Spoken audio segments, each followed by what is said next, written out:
पड़ी थी, हम उन्हें पूछते रहे जिन्हें ना लाठी कभी पड़ी थी। क्या बात। हम उन्हें पूछते रहे जिन्हें ना लाठी कभी पड़ी थी। इसलिए ऐसे ही कुछ स्मरण करता हूं। जो ठीक लगा वो ठान लिया, जो ठाला क्या बात। बरसों बरस गुलाम देश में स्वाभिमान न भर डाला। याद उन्हें दुनिया करती है उनके अटल इरादों से। वंदे मातरम कहलाया था पाकिस्तानी प्यादों से। जो दिखता है मानचित्र में वो आकार नहीं होता। कल उनका जन्म दिवस था, प्रणाम करिएगा कि जो दिखता है मानचित्र में वो आकार नहीं होता। यदि हमारा गृह मंत्रालय तब सरदार नहीं होता। 47 से ही दुनिया में सीना तान तने होते। गर सरदार पटेल देश के तब प्रधान बने होते। पर जिनने कुर्सी की जिद में बंटवारा स्वीकार किया, वतन भूलकर सिंहासन से हद से ज्यादा प्यार किया।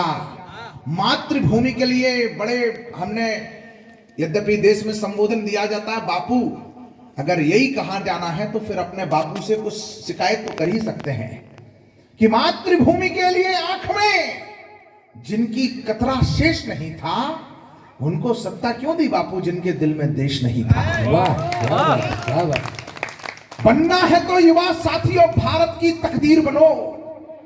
धर्म ध्वजा की रक्षा करने पार्थ के तीखे तीर बनो।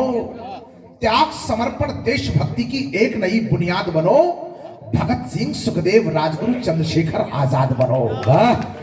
राष्ट्रपुत्र गांधी जी के पावन पुण्य विचार बनो। श्यामा प्रसाद से लाल चौक में भारत की जयकार बनो। मंगल पांडे जैसा तेवर लाओ वैसा बन जाओ। सूरत में कविता पढ़ रहा था, एक पत्रकार ने टोक दिया, बोले राष्ट्रपुत्र गांधी जी, राष्ट्रपिता नहीं कहोगे। मैंने कहा जिस भरत भूमि को राम कृष्ण गौतम गुरु नानक ने मां मान करके पूजा हो, उस देश में राष्ट्रपिता की कोई अवधारणा हो ही नहीं सकती। सब इस भारत भूमि के पुत्र हैं, सब हम इस माटी के संतान हैं। तुमने राष्ट्रपुत्र गांधी जी के पावन पुण्य विचार बनो। श्यामा प्रसाद से लाल चौक में भारत की जयकार बनो। मंगल पांडे जैसा तेवर लाओ वैसा बन जाओ। साहस का पर्याय बनो और सावरकर सा तन जाओ। साहस का पर्याय, बड़े क्रांतिकारी के सम्मान में आपकी तालियां कमजोर थी। हो भी सकता है क्योंकि फेसबुक पर उनके विषय में बहुत गंदगी चलती है। राजस्थान की तो सरकार ने किताबों में संशोधन कर दिया। बोले अंग्रेजों ने, सावरकर जी ने अंग्रेजों से क्षमादान मांगा था। ये पढ़ाया जाने लगा हमारी नई पीढ़ी को। 4 तर्क देता हूं, बड़े प्रबुद्ध लोग बैठे हैं कि वो सूरज का बेटा तम से क्षमा मांगकर क्या करता। वो सूरज का बेटा तम से क्षमा मांगकर क्या करता।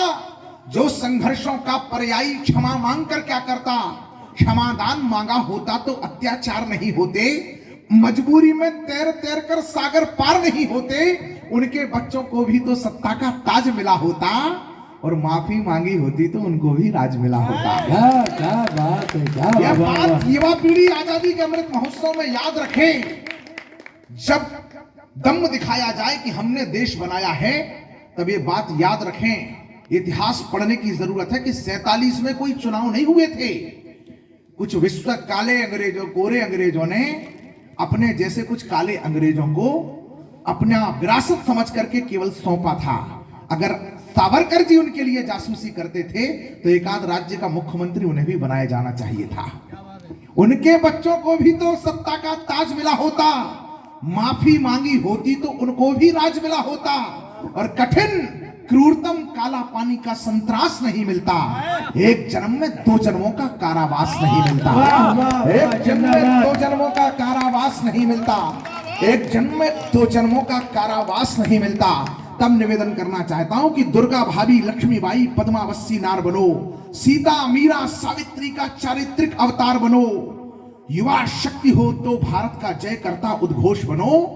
आजादी की शर्त बने नेता सुभाष जी बोस बनो। क्या बात है। कौन नेताजी सुभाष चंद्र बोस एक प्रखर अभ्यर्थ बने थे नेताजी।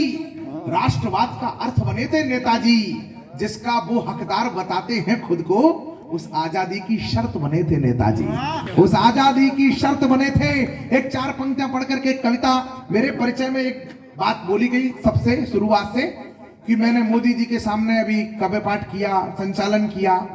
इस बार मेरा सौभाग्य ये रहा कि जो अयोध्या में दीपोत्सव की दीपावली मनाई जाती है, उस पूरे विराट कार्यक्रम में देश के 2 महीने या देश के 2 सौभाग्यशाली लोगों को आमंत्रित किया गया, एक मालिनी अवस्थी जी और एक मुझे, देश के सब वरेण्य लोगों के बीच में, जिसमें मोदी जी को छोड़ करके सारा उत्तर प्रदेश का शासन प्रशासन और हमारे संघ के बड़े अखिल भारतीय और पूज्य संतगणों की उपस्थिति थी।